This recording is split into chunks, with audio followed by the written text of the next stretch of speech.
আসসালামু আলাইকুম। আমি doctor Nowshin Jahan Saima, BDS pass করেছি Shahid Suhrawardy medical college dental unit থেকে।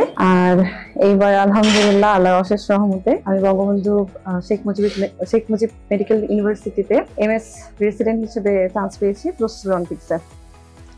ছোট্ট করে যদি বলি, আমার জার্নিটা আমি পোস্ট গ্রাজুয়েশন জার্নিটা একাই শুরু করেছিলাম। আমার নিজের প্রতি খুবই কনফিডেন্স ছিল যে আমার একাডেমিক নলেজ প্লাস আমার রেসিডুয়াল নলেজ বেসিক সবকিছুই এতই টপ নচ ছিল যে পোস্ট গ্রাজুয়েশন না আমার তো দিলেই হয়ে যাবে। অ্যাটলিস্ট এতটুকু নিজের উপর কনফিডেন্স ছিল। আমি যখন নিজে শুরু করলাম, আমি কোনো কুল কিনারা পেলাম না প্রথম কয়েক মাস। তারপর খুবই ভাগ্যক্রমে আমাদের হসপিটালে একটা প্রোগ্রামে আমি সোহেল ভাইকে দেখতে পাই। সোহেল ভাই আব্দুল আজিজ সোহেল ভাই আমাকে খুবই ইনফ্লুয়েন্স করলো যে তুমি বিশ্বাস করো এবং স্টুডেন্টের সাথে যুক্ত হও, ইনশাল্লাহ তোমার জার্নির আমরা কিছুটা হলেও সহজ করতে পারবো।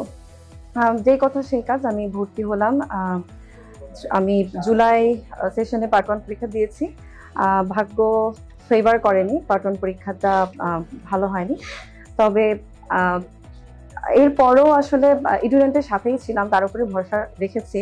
এবং স্টুডেন্টের মেন্টররা আবারও খুব ইনফ্লুয়েন্স করলো যে আপনার সব প্রিপারেশন নেওয়া আছে, আপনি এমএসটা ট্রাই করেন। তো আমার কখনো ইচ্ছা ছিল না ওভাবে যে আমি আসলে এমএস কোর্স করবো। এফসিবিএস এর প্রতি প্যাশনটা অনেক বেশি ছিল, বাট রিজিকে থাকলে ঠেকাই কে।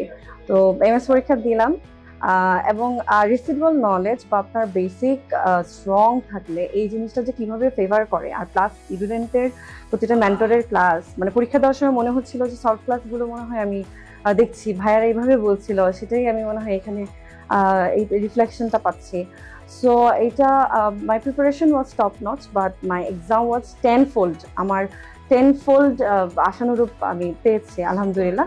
তো thanks student, thanks to almighty, নিজের বাবা মার প্রতি ধন্যবাদ। সবাই ভালো থাকবেন। আসসালামু আলাইকুম।